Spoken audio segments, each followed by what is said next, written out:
In a small, dusty village nestled among rolling hills and winding rivers, there was a boy named Arun.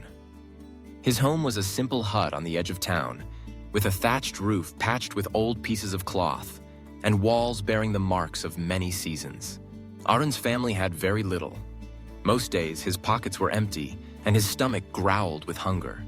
However, in his heart and mind, he possessed a treasure greater than silver or gold, the power to dream and a vision that soared far beyond the boundaries of his humble village. Since he was a child, Arun had felt the burden of poverty. Every morning, he helped his mother fetch water from the well, his bare feet aching on the rocky ground. He watched other children go to school, backpacks on their shoulders, their laughter echoing in the air. Arun longed to be with them, to hold books and learn about the world. But when his father had passed away and his mother was weak, he had to stay home to help with housework and do odd jobs. Nevertheless, Arun never let his circumstances define him. While working, he listened to the stories of the elders, tales of great explorers, wise scholars, and kings who rose from nothing. Each story ignited a fire within him, a belief that he too could change his destiny. One evening, as the last rays of sunlight dyed the sky with shades of orange and gold, Arun sat beside his mother. She looked at him with gentle eyes, her face marked by hardships but also full of hope. "Arun," she said softly, "the world is vast, and our place in it may be small. But remember, the size of your dreams determines the size of your life. Think big, my son, even if your pockets are empty." Those words took root in Arun's soul and became the guiding light for him. As the years passed, Arun found ways to teach himself. He saved pieces of charcoal to write letters on the ground, drawing out the words he overheard from the students at school. He borrowed old newspapers and torn books from anyone willing to lend them. Under the moonlight, he read aloud to his mother, sharing every lesson and story he learned. Knowledge became his currency, and curiosity was his greatest ally. Despite being hungry and aching in his bones, Arun remained determined. He realized the biggest problem in the village was the lack of clean water. The nearby river was often muddy, and many villagers fell ill. Some were indifferent, accepting it as fate, but Arun saw it as a challenge. He wondered, why not find a way to bring clean water to everyone? The idea seemed too big for a boy who had nothing, but Arun remembered his mother's words and dared to dream.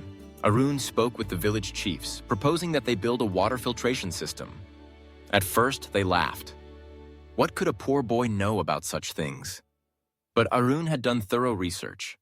He showed them the sketches he had made, explained how sand and activated charcoal could filter water, and described the methods he had read about in borrowed books. His passion sparked curiosity, and before long, a few people in the village offered to help. Together, they gathered materials: stones, sand, pieces of cloth, and wood. Arun guided the construction, working tirelessly day and night. Difficulties arose, but he did not give up. When the first clean water flowed from their makeshift filter, cheers erupted. For the first time, the village tasted hope as pure and refreshing as the water itself. The word about Arun's skillfulness spread. Neighboring villages came to see his invention, and before long, he helped others build their own filters. Along the way, Arun continued to learn, seeking knowledge from anyone willing to share. He saved every penny he earned, determined that one day he would go to school. Many years passed, and Arun's reputation grew far and wide. He won a scholarship to a prestigious school in the city, a once unimaginable opportunity for a boy from the poorest house in the village. The journey was arduous, but his dreams propelled him forward. In the city, he was amazed by the libraries full of books and the classrooms buzzing with ideas. He absorbed everything, never forgetting the dusty roads and the people he had left behind.